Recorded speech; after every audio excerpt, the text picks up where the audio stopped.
Subscribe to the channel now.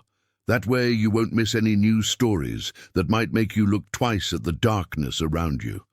And tell me in the comments, where are you watching from? Which city and country? I love knowing how far these stories are going.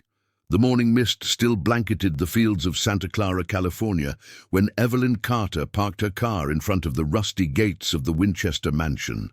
The engine shut off, but silence didn't fall. Something about that property always seemed to breathe, as if the house were alive, waiting for anyone who dared to cross its boundaries. Evelyn was 34 years old, an investigative journalist from San Francisco, known for debunking urban myths with concrete evidence. Her career was built on facts, documents, and testimonies.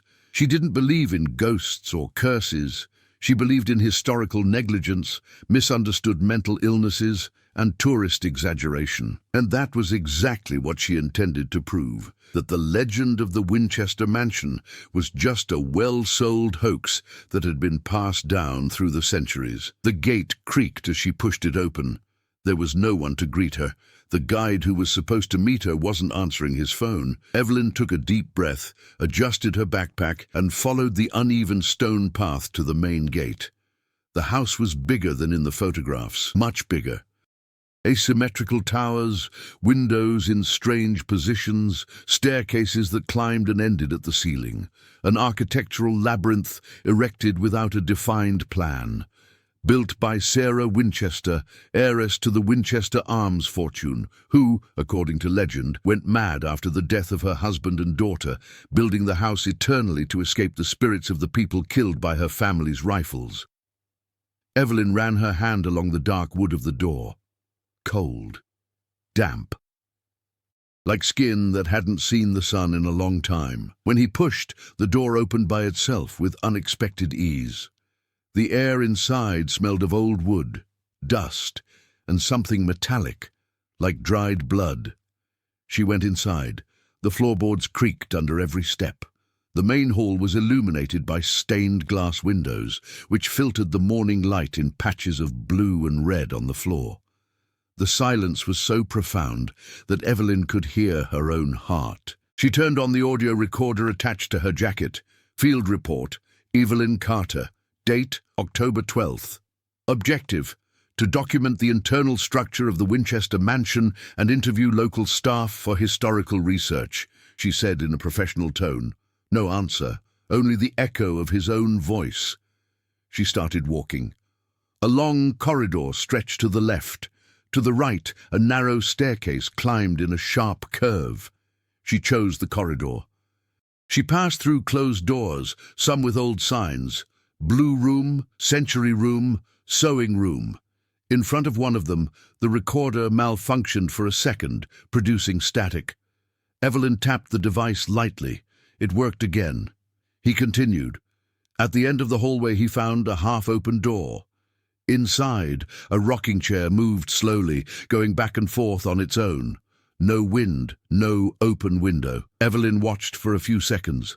Then she went inside. Determined. The chair stopped the instant she crossed the threshold. She photographed the scene, note the details. The wood was intact. The dust was uniform. There was no draft, nothing that would justify the previous movement. A cracking sound came from the ceiling. She raised her head. A drop fell right at her feet. It wasn't water. It was dark, thick. Evelyn touched it with her fingertip. She smelled it. Iron. Blood. She stepped back, looking up. There were no stains on the ceiling. Nothing was dripping. Even so, another drop fell, and another, always in the same spot. She recorded it on video. That's impossible, he murmured. That's when he heard footsteps in the hallway. Slowly, wood creaking under human weight. Relieved, believing she was finally the guide, Evelyn left the room. The hallway was empty. But in the background, a door closed by itself. No wind, no strings, just the dry sound of wood meeting wood. Evelyn swallowed hard. For the first time since she arrived, she felt something that wasn't professional curiosity. It was the feeling that someone, or something, was watching his every move. She decided to move forward. If there were tricks involved, she would find them. If there were explanations, she would document them. Nothing supernatural could withstand a thorough investigation. At least, that's what she believed. Yet, Evelyn walked down the narrow hallway until she reached a staircase that climbed at an odd angle, so steep it seemed made for small feet. Each step was unevenly high, forcing careful steps. At the top, a short corridor ended at a window that looked out into the house itself, an interior window with no practical purpose whatsoever. The light streamed through the stained glass and painted Evelyn's face in unreal hues. She pulled out her cell phone. No signal. It was no surprise. The mansion was notorious for blocking communication. The thick walls, reinforced over decades, acted as an insulating box. Still, Evelyn noted, total absence of internal signal. One more detail for your report. When he went downstairs again, he finally found an open door leading to the kitchen. There the world seemed less ghostly. Old pots hung above an industrial stove, and a long table occupied the center. There was a smell of fresh coffee. Evelyn stopped. Coffee. Someone was there. "Hello?" he called. A man emerged from behind a side door. In his early 50s, grey beard, flannel shirt, name tag on his chest, Michael Grant, property manager. "Miss Carter?" he asked, with no surprise in his voice. "I was expecting you earlier." Evelyn smiled, relieved to finally find someone alive. Michael offered coffee. His hands trembled slightly as he poured the cup. Small details that Evelyn mentally registered. They sat down.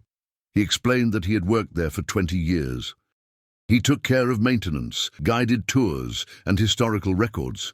He spoke with restrained pride about the house, but avoided looking directly at the windows while talking.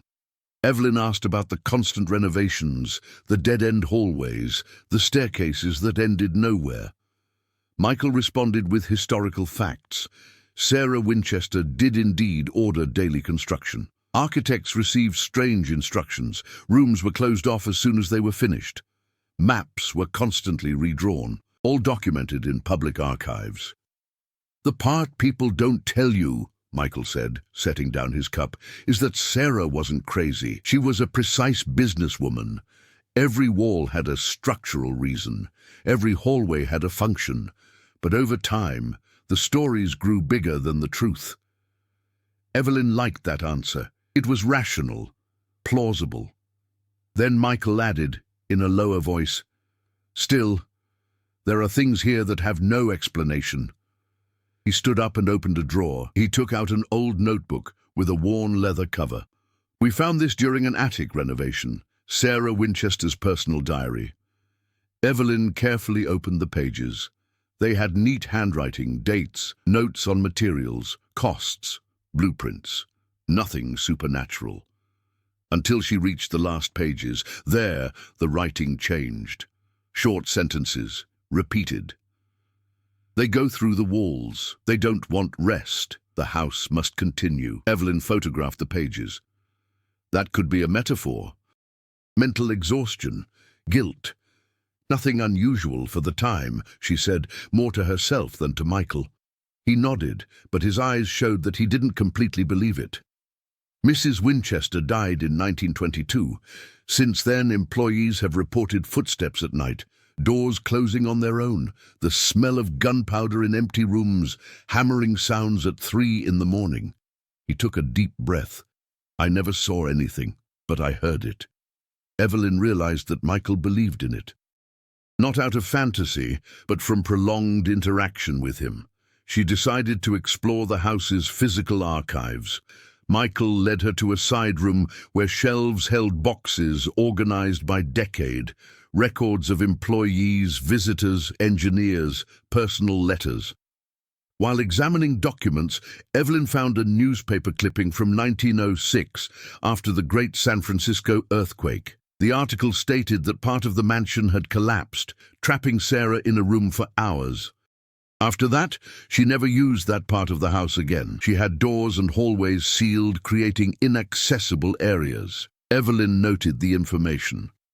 An antagonist was beginning to form in his mind, not a ghost, but something more concrete. Buried secrets areas of the house that no one visited anymore, files that were never catalogued, inexplicable decisions made after the earthquake.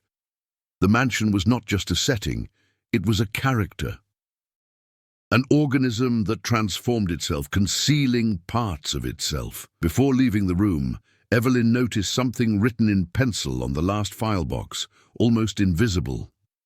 "Do not open. Section sealed, 1906. She ran her finger over the letters, and he decided that the following morning he would open that box. Night fell quickly over Santa Clara. Outside, the mansion's gardens disappeared into darkness, leaving only the faint glow of the old lamps attached to the iron posts. Evelyn decided to stay in a small room reserved for visiting researchers. It was part of the agreement with the administration, full access to the archives in exchange for future journalistic coverage. The room was on the second floor, a narrow bed, a table, a chair, and a window overlooking the inner courtyard. The silence was heavy, broken only by the occasional creaking of the wood, expanding with the drop in temperature. Evelyn reviewed the day's notes, Sarah's diary, the clipping about the earthquake, the sealed box. Everything pointed to something forgotten, not supernatural, but deliberately hidden. At 2:17 a.m. she woke up, not because of a nightmare, but because of real sound, hammer blows, coming from inside the walls. 3 beats, pause, 3 more. Evelyn sat motionless on the bed. The sound continued for almost a minute, then stopped abruptly. She picked up the recorder and opened the bedroom door. The hallway was empty, lit by a dim yellow light.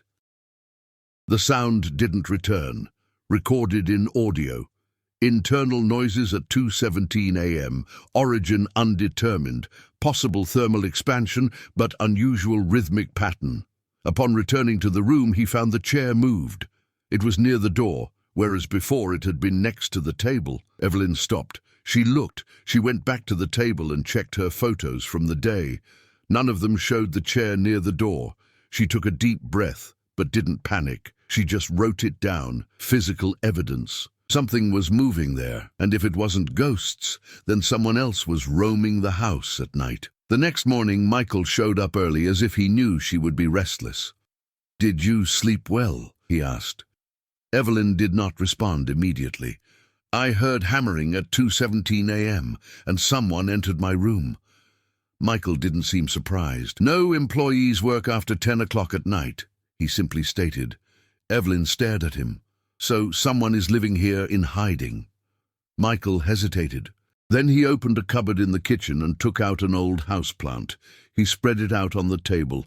"There are corridors that don't appear on tourist maps. They were sealed off after 1906, officially for structural safety, but," he pointed to a shaded area, "we never managed to get full access. There are doors that lead nowhere, blocked staircases, internal voids." Evelyn studied the map. "And you never investigated?" "We tried. In 1974, an engineer fell while trying to open one of those access points. He lost his leg. Since then, no one has touched the sealed areas again. The conflict was now clear, not just the legend of the mansion, but what was physically hidden inside her." Evelyn asked to see the marked box, "Do not open, sector sealed 1906. Michael led her to the file room. The box was on top of the bookcase. He placed it on the table. The wood creaked under the weight of the silent tension between them. "If it opens, we'll have to register it officially," he said. "The board doesn't like it." "I'm a journalist. Documenting is my job," Evelyn replied. He agreed, stepping away. The lid gave way with difficulty. Inside, there was only a folder and an old, heavy, dark iron key. Inside the folder, there was only one document, a letter signed by Sarah Winchester, dated 1906. "After the Great Tremor, seal the lower west corridor. No one must enter again. What remains there must not be seen. The house needs to remain complete to contain them." No metaphors, no ambiguity. Evelyn held the key in her hand, heavy, real. It was no legend, it was no tourist delusion. There was a real physical place locked away for over a century, and someone, or something, was still making noise inside its walls. Evelyn decided that night she would open the sealed section. For the rest of the morning, Evelyn feigned normalcy. She walked through the corridors open to the public, observing tourists taking photos, children running between doors that led nowhere, guides repeating rehearsed stories about ghosts. Everything seemed light and curious, a domesticated version of the mansion. But Evelyn now saw another reality behind the charade. Beneath the tourist floor, there was a different house, sealed, silent, guarded. She needed unrestricted access at night. To achieve this, she created a crucial subplot, gaining Michael's complete trust. At lunchtime, they sat down in the kitchen again. Evelyn showed him part of her plan. If I only publish that I found previously unpublished historical documents, the board will want to control everything. But if I prove that there is a structurally dangerous area, they will be obliged to authorize an official investigation. This protects you too. Michael reflected. He wasn't just an employee. He cared for the mansion like someone protecting something fragile. There was fear in his eyes, not of the supernatural, but of losing control over that place. "You don't understand," he said. "After 10 o'clock at night, the house changes. It's not a suggestion, it's routine. Doors that are locked during the day appear open. Tools are moved. I've even found footprints in the dust where no one has been." "Then help me register it," Evelyn replied. "If it's fraud, we'll dismantle it. If it's structural, we'll save lives. If it's something else, the world needs to know." Michael finally agreed. He handed her a magnetic card that opened internal doors used only by employees. From that moment on, he ceased to be merely an administrator. He became an accomplice. The second subplot emerged on its own. Time. That same day, Evelyn received a message from her editor in San Francisco. The story needed to be delivered within 3 days. Otherwise, another reporter would take over the project. Evelyn had little time to find anything concrete. 3 nights. That was all I had before losing access. As the sun set, Evelyn reviewed the old map. The sealed sector was located below the west wing, behind a staircase that officially ended at a solid wall. But the original map indicated a door behind the staircase, invisible to visitors, painted the same color as the wall. No doorknob. At 11:40 p.m., with the mansion empty, Evelyn and Michael met in the dark hallway. Only flashlights illuminated the way. The magnetic card opened one service door, then another and another. The public never saw that functional maintenance labyrinth. Pipes, wiring, old boilers, until they reached the stairs. It climbed 5 steps and ended on smooth wood, as if there had never been a continuation. But when it hit the wall, the sound was hollow. Michael retreated. "I'm not going any further," he said. "I never have." Evelyn didn't insist. He picked up the old key. He inserted it into a small, almost invisible opening on the side of the handrail. The internal mechanism rotated. The wall shifted a few centimeters, revealing a low door. Cold air escaped from within, carrying the smell of earth, rusted metal, and something even older, the odor of a place that hadn't received fresh air in decades. Evelyn pointed the flashlight. A corridor descended in a gentle curve, disappearing into the darkness. On the ground, dust remained untouched, but amidst the dust, recent footprints. Humanity's. Michael took a step back. "No one has been here since 1906, he whispered. Evelyn took a deep breath. The subplot was now merging into the main conflict. Has anyone been in the sealed section? And if someone was down there, Evelyn wasn't alone in the investigation. Time pressure was mounting. 3 nights. And that was only the first. She started to go down. The underground corridor seemed to swallow the light of the flashlight. The walls were made of old wood, reinforced by metal beams, a sign that this section had been built after the rest of the house. The air grew heavier with each step. Evelyn counted 12 steps until the floor leveled. The hallway continued for a few meters and then opened into a large, surprisingly intact room. There were furniture covered with yellowed sheets, stacked boxes, and old tools hanging on the walls. A stopped wall clock showed 2:17. Evelyn froze, the same time as the hammering. She photographed the clock. The hand wasn't moving, but the ticking was audible, a low, persistent sound impossible for a stopped clock. At the back of the room, a reinforced steel door. Unlike anything else in the mansion, modern for its time, industrial. In the center of the door, an inscription was engraved, "Containment." Evelyn approached. Upon touching the metal, she felt a slight, almost imperceptible vibration, as if something were moving on the other side. She called Michael on the walkie-talkie. "I found an intact room. There's a fire escape door. I need you to come down." Silence on the other end. "Michael?" The answer came, trembling. "I heard footsteps behind me, in the upstairs hallway. I'm not alone." Evelyn took a deep breath. There was no time for fear, only action. She examined the door. There was an old mechanical panel, like a safe. Next to it, a key holder. The key she had found fit perfectly. It spun. Internal gears creaked. Dust fell from the top of the door. The panel rotated slowly, releasing the lock. The door opened a few centimeters. From inside came a sound that Evelyn had never heard before. Breathing. Slow, deep, human. Evelyn took a step back. A voice emerged from the darkness. Finally, someone came to open it. It was a male voice. Weak. Hoarse. But real. "Who's there?" Evelyn asked, keeping the recorder running. "My name is Thomas Winchester." Evelyn felt the ground disappear beneath her feet. Thomas Winchester, the son who, according to official records, was stillborn in 1866. There were no ghosts there. There was something far more impossible. A living Winchester, sealed for over 100 years behind a containment door, breathing in the darkness of the house. Evelyn's world had just changed forever. Evelyn remained motionless for a few seconds, as if any movement could cause reality to unravel.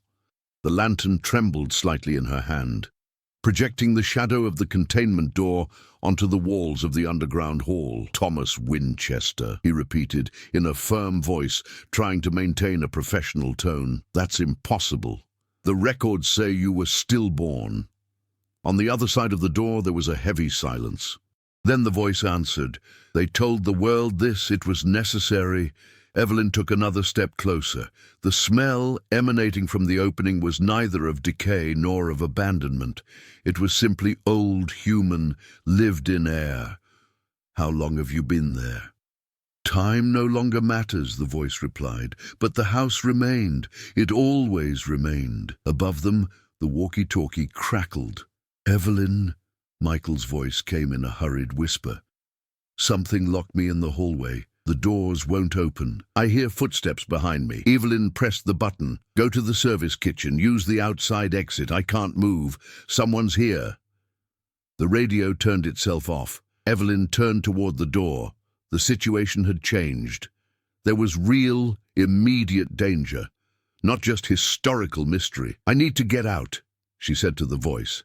"There's someone else in danger up here." "If you leave now, they'll close the door again," Thomas said, "and there won't be another chance." Evelyn assessed the situation quickly. 3 days to go. A story that would change her career. A living man behind an impossible door. An employee trapped in an unfamiliar hallway. She made a practical decision. How do I open it completely? "There's a second lock above the door," the voice replied. "But be careful. They can hear." Evelyn climbed onto a nearby box. She found an iron lever. She pulled it. The metal creaked. The door slowly opened to reveal a small window of thick glass. Behind it stood an elderly man with a long beard and deep yet lively eyes. He wore old clothes, mended many times. He raised his hand against the glass. "Sarah put me here," he said, so that the house could finish the job. What job? Evelyn asked. Before he could answer, lights came on in the underground corridor. Not electric lamps, candles, a sequence of them appearing one by one, as if invisible hands were lighting them. Footsteps came from all directions. Evelyn didn't wait for an explanation. She ran back down the hallway. She climbed the stairs. She pushed open the camouflage door. She stepped out into the maintenance area. The hallway above was empty, but recent scratch marks were on the wood, as if something had been dragged. "Michael!" he called. No response. Evelyn ran to the kitchen. Door open, light on, chair fallen on the floor, the walkie-talkie broken in half. Michael was no longer there. And at that moment, Evelyn understood. She was no longer investigating a legend. She was trapped inside the very living history of the Winchester mansion. Evelyn didn't panic. Investigative journalism had taught her a basic rule. When facts exceed expectations, emotional control is the only weapon. She locked the kitchen door, turned off the lights, and took a deep breath. Michael was gone. There was a living man trapped beneath the house, and something, human or not, was moving through the hallways after midnight. She needed irrefutable proof. Without it, no one would believe her. Without it, getting out of there alive would be pure luck. He opened his backpack and organized his equipment. Camera, recorder, extra batteries, flashlight, notepad. He replaced fear with method. His next step was clear. Return to the sealed-off area, but this time record everything on continuous video. No cuts, no editing, raw footage. Before leaving, she found Michael's ID badge on the floor. It was crumpled, as if it had been ripped off forcefully. On the back was a personal phone number. Evelyn saved it in her notebook. If she left there, she would call the police directly. She went up to the second floor and past the room where she had slept. The chair was near the door again. Evelyn pushed it into the room and closed it, a symbolic gesture. Control regained. He walked down the service corridors to the sealed staircase. The camouflage door was still slightly open. As he crossed it, he heard the stopped clock again, marking 2:17, even though it was only 12:48 a.m. The ticking continued. Evelyn started continuous recording on the camera. Uninterrupted recording. Investigator Evelyn Carter, sealed sector of the Winchester mansion. Her voice was firm. Re-entering the area sealed since 1906. The hallway looked the same, but the footprints in the dust had multiplied. Many, of different sizes. Some small, like a child's, others large, dragging. She proceeded to the containment door room. The glass was fogged up on the inside. Thomas was still there, alive, looking at her like someone who has been waiting for ages. "They took the man," he said before Evelyn could ask. He screamed. Then there was silence. Evelyn didn't waste time on pointless questions. "Who are they?" Thomas hesitated. "Those who remained. The voices of the house. Those who refused to die." Evelyn raised the camera towards the glass, capturing his face, his beard, his eyes, his breathing. "My name is Evelyn Carter. I'm a journalist. You're alive. That changes everything. I need you to tell me how to get out of here with you." Thomas pressed his forehead against the glass. "I can't leave. If I leave, they leave. The door is the last barrier." Evelyn analyzed quickly. A man imprisoned for over a century, a sealed location, a real mechanism. No special effects, no illusions. She made the decision that marked her transformation. She was no longer just a skeptical researcher. She had become the guardian of a dangerous truth. "Then I'm not leaving without proof," he said. "If necessary, the world will see you through this glass." Suddenly the hallway was filled with footsteps. Many, quick, disordered. The candles lit themselves again along the way back. The sound of breathing, whispers in incomprehensible languages, wood creaking under invisible weight. Evelyn didn't run. She walked backward, keeping the camera running, recording every sound, every shadow, every candle lit without human intervention. Upon reaching the stairs, the camouflage door began to close on its own. Evelyn stepped forward, placing her foot in the opening before it closed completely. She forced her way through. She climbed the steps. She went out. She pulled the door open. Silence returned instantly. She was outside. The camera was still recording. And Evelyn Carter had changed. It was no longer someone seeking to debunk a legend. He was the only living person who knew the real secret of the Winchester mansion. Evelyn did not return to her room. She preferred to remain in the file room, where there was only one nearby exit door and windows overlooking the outside courtyard. She needed light, open space, and an escape route. He quickly watched the recordings. The video showed everything. The underground corridor, the stopped clock showing 2:17, the containment door, Thomas Winchester's face behind the glass, the candles lighting themselves, the whispers. Real proof. Irrefutable. But there was an immediate problem. Michael was still missing. She couldn't leave without trying to find him, not out of romantic altruism, but because he was a key witness. And because if he were alive, he needed help. Evelyn did something she would never have done at the beginning of the investigation. She took one of the old maps of the house and began manually marking each event that occurred. Sounds, doors closing on their own, sealed areas, the hallway where Michael was last seen. He noticed a pattern. All the events were centered around the West Wing, exactly where Sarah had ordered the ceiling after the earthquake.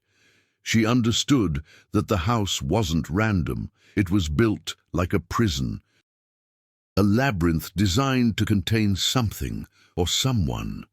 And there was more. Reviewing Sarah Winchester's letter again, she noticed a phrase that had previously gone unnoticed. The house needs to remain complete to contain them. He didn't say he was containing it. He claimed to contain them, plural. Thomas wasn't the only one. Evelyn understood the real risk. If the containment door were opened completely, whatever was inside could move freely throughout the mansion. And perhaps even outside of it. The climax now had a clear direction: to prevent the lockdown from breaking down, find Michael, and leave with the evidence before the house reacts. The clock showed 2:05 a.m. It was 12 minutes to 2:17 a.m. The same time as a stopped clock, the same time as the hammering, the same time the candles appeared. The house had a cycle. Evelyn didn't wait. He set up the camera in automatic cloud transmission mode, using the last signal point near the window. If anything happened to him, the footage would be automatically sent to his editor. Then, armed only with a flashlight and a recorder, she went back into the inner corridors. He called for Michael. Nothing. He followed the direction where he had reported being held. Turning down a corridor, he found marks on the floor, scratches, like fingernails trying to mark wood. At the end of the corridor, a closed door. Evelyn opened it slowly. Michael was inside, sitting on the floor, alive but in shock. His eyes wide, his hands trembling. "They watched me," he murmured. "They didn't touch me, they just watched." Evelyn helped him to his feet. "Let's go out. Now." The instant they took their first step out of the room, all the doors in the hallway slammed shut simultaneously. The lights went out, and a female voice echoed throughout the house, soft yet firm. "The construction is not finished." Evelyn recognized the name whispered in the darkness. Sarah Winchester. The 2017 cycle was about to begin, and the climax was inevitable. 2:17. The clock, stopped in the sealed sector, began to tick again. A single tick, then another, like a heart regaining life after decades. The walls of the mansion creaked in succession, as if the entire building were breathing simultaneously. Doors opened and closed on their own. Staircases vibrated. Windows trembled with non-existent wind. Evelyn held Michael by the arm as they moved down the dark corridor, guided only by their flashlight. The mental map she had constructed over 2 days was now her only way out. "Don't look back," she said. But Michael looked. Evelyn sensed when he stopped breathing for a second. She didn't ask what he saw. She didn't need to. Her goal was to get out alive and take the truth with her. As they approached the kitchen, they heard the female voice again, now closer, clearer, coming from all directions at once. The house needs to stay open so that they remain contained. Evelyn understood. Sarah Winchester didn't build the mansion to escape ghosts. He had built it to imprison them. The sealed section was not a room. It was a communal cell. Thomas was no ordinary prisoner. He was the anchor, the last one alive keeping the confinement active. If he left, the containment would break. The entire mansion was a machine for spiritual imprisonment, a physical labyrinth designed to prevent trapped consciousnesses from escaping. And now, with Evelyn having partially opened the containment door, the balance had been broken. They arrived at the kitchen. The outside door was there, the exit. Michael tried to open it. Locked. The windows closed by themselves. Boards slid out from under the walls, sealing each opening. The house closed like a safe. Evelyn made the decision that sealed her final transformation. "The lockdown began when I opened the door," she said, "and it only ends if I close it again." Michael's eyes widened. "Are you going back there? If I don't go back, nobody leaves, and none of this gets to the world." Evelyn placed the camera in Michael's hands. "Get out as soon as the outside door opens. Take this to the police, and publish everything." He hesitated, but saw that she was already running back down the hallways. Evelyn raced through the house at a frantic pace. Doors slammed shut behind her. Whispers came from the walls. The sound of multiple footsteps accompanied her every movement. Upon reaching the sealed staircase, the camouflage door was wide open. The underground corridor glowed with hundreds of lit candles. And in the end, the containment door was only half open. Human shadows pressed against the glass, faces, hands, hungry eyes. Thomas was on his knees, weak. "You opened them too wide," he said. "They're almost free." Evelyn didn't argue. She ran to the upper lever. She pushed with full force. The door began to descend. Shadows screamed, voices in despair, hands banged on the glass. The whole house trembled. Evelyn fell to the floor when the door slammed shut with a deep metallic bang. Silence. The candles went out at the same time. The clock stopped again at 2:17. Evelyn lay there for a few seconds, breathing heavily. Thomas was standing behind the glass, alive, trapped, safe. He placed his hand on the glass one last time. "The house will remain, but now you know." Evelyn nodded. She climbed the stairs. She went out into the hallway. The camouflage door closed by itself behind her. When he got to the kitchen, Michael had managed to open the outside door. The light of dawn was coming in. They were alive, and the truth was recorded. The rising sun illuminated the irregular facade of the Winchester mansion, as if nothing had happened during the night. Tourists began to arrive, employees unlocked gates, and birds landed in the gardens. The house seemed like just a historical attraction, but Evelyn Carter and Michael Grant knew what lay beneath those walls. Sitting on the outside bench, still in silence, they watched the daily activity begin. Evelyn held a bottle of water, her hands finally trembling now that the danger had passed. Michael stared intently at the house, like someone bidding farewell to a living being. "They stayed there," he said. "They're still there." Evelyn nodded in confirmation. "And they will continue, as long as no one opens that door again." She opened her laptop and checked the automatic transmission. The files had been sent to the cloud. Her publisher already had the material, proof of Thomas Winchester's existence, the recording from the sealed sector, the sound of the voices, everything. But when Evelyn tried to open the videos, she noticed something strange. The files were corrupted, all. The video showed only empty corridors, the ordinary clock, a closed metal door with no face behind the glass, no candles lighting, no shadows, no voices. The raw recording contained nothing of what she had seen. The only real proof was his memory, and Michael's. Evelyn then understood the final layer of Sarah Winchester's trap. The house did not only imprison, she would erase it, erasing traces, evidence, records. He kept the secret alive only through direct experience. Without digital evidence, Evelyn knew that no one would believe her story. She would just be another journalist claiming to have seen a ghost. Michael stood up. "Are you going to publish it?" Evelyn looked at the mansion. "I can't publish what I can't prove." He closed his laptop. "But I can do something better." She opened a new document and began typing. Confidential report. Structural area sealed beneath the west wing of the Winchester mansion. Extreme risk in case of breach. A technical report. Cold. No mention of spirits. No mention of voices. Just architectural facts. Risk of collapse. Danger of illegal access.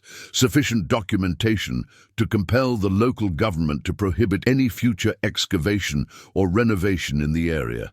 An eternal prison. Michael smiled, relieved. "You protected the house," Evelyn replied. "No, I protected the world from what's trapped inside." The wind howled between the crooked towers of the mansion. For a moment, Evelyn swore she heard a distant hammer pounding on wood. 3 times. Break. 3 times. 2 hours and 17 minutes had passed, but the house remained alive. 3 months later, the Winchester mansion received a new official plaque at the entrance. Historic Preservation Area, internal sections restricted due to structural risk, access prohibited. Tourists continued to visit the public corridors. Guides told stories about dead-end staircases and doors leading nowhere. Children laughed. Cameras took pictures. No one could imagine what lay beneath their feet. In San Francisco, Evelyn Carter kept a single piece of physical evidence in her drawer, the antique iron key that had opened the containment door. No authority wanted to collect it. To them, it was just a useless relic. Sometimes, late at night, Evelyn would wake up with a sound in her mind. Hammer blows. 3. Break. 3. And in dreams, I saw a man behind thick glass, resting his hand on it, silently giving thanks. The house remained, and the secret too. Some houses are made of wood and stone, others are made of secrets. The Winchester mansion is still there, open to visitors, photographed every day, documented in books and videos. But no camera shows what truly matters, because certain truths don't want to be recorded, only lived. Perhaps you've heard stories about this house. Maybe you thought it was an exaggeration, a tourist legend, something invented by guidebooks. Evelyn Carter thought so too, until she walked through a door that shouldn't have been opened. And now the question remains, if you were standing before a door that had been sealed for over 100 years, would you have the courage to turn the key? If this story has piqued your curiosity, please share your opinion.